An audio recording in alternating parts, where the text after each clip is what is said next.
You're listening to the Jonesy and Amanda podcast. Amanda used to host a science show. I think most Many people years ago. of this fair country would know that you and a bunch of other lab coat wearing presenters, clean cut presenters. There wasn't like any sort of Adam Spencer eyebrow piercing sort of cool scientists on this show. You know how I knew it was time to leave the show?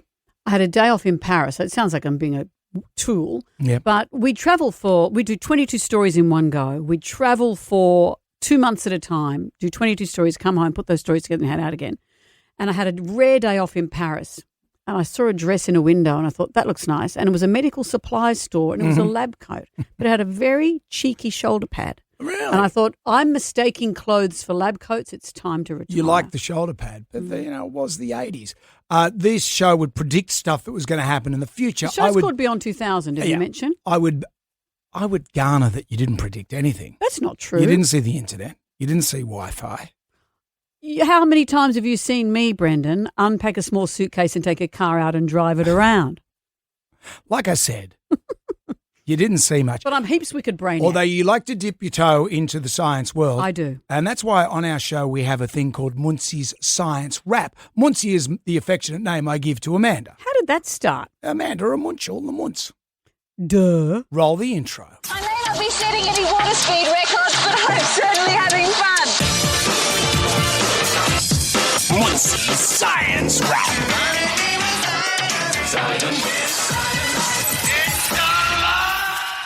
I've got information about beards. You can't grow a beard, can you? No. Your son has a really good beard. My oldest son, he was growing a beard when he was in the womb.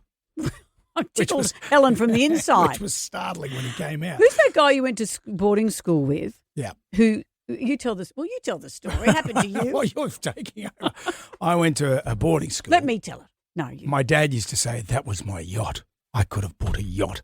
Anyway, I went to boarding school as a last-ditched effort to make something of my life. But I was boarding with a guy called Kublai Alawale. His father used to be the Prime Minister of Papua New Guinea. Wow. I'm pretty sure. He was up there, up the top. Right. But the Papua New Guineans, They can grow a beard. they grow a good beard, but they're not allowed. They have to be shaved by the uncle when they're, I think, 14 or something like that. So I bunked into the boarding school next to this guy with this giant beard. How old were you? 14. And was he growing a beard? He was growing it as I watched. I couldn't stop looking at him. I think I Could you stopped hear staring it at this guy. night just growing? I could hear it. Hear his bikini line just taking off. Shout out to him anyway. The reason I'm talking about beards is a study published in European Radiology looked at bacterial samples in men's beards and bacterial samples in dogs' fur and found out that human beards carry more bacteria, microbes associated with skin irritation and infection than dogs do. So if you have a boyfriend or a partner with a beard, 55% of men worldwide apparently have facial hair. In Australia, that's even a higher rate. And I saw a study that said that 57% of Australian women prefer men with facial hair. But if you have... What about you? Do you... I don't have a beard. Harley, your husband, he used to sport quite a debonair mow. He had a mow when I first met him that he shaved off on our honeymoon. But... Well, really? Before or I after? thought, are you in witness protection? Was it at what point? During. It was quite confronting during our wedding. You got the priest to do it. But this is an interesting thing. If men's beards are more manky than dog fur, even if your boyfriend or partner is Jason Momoa, do you let him up on the couch?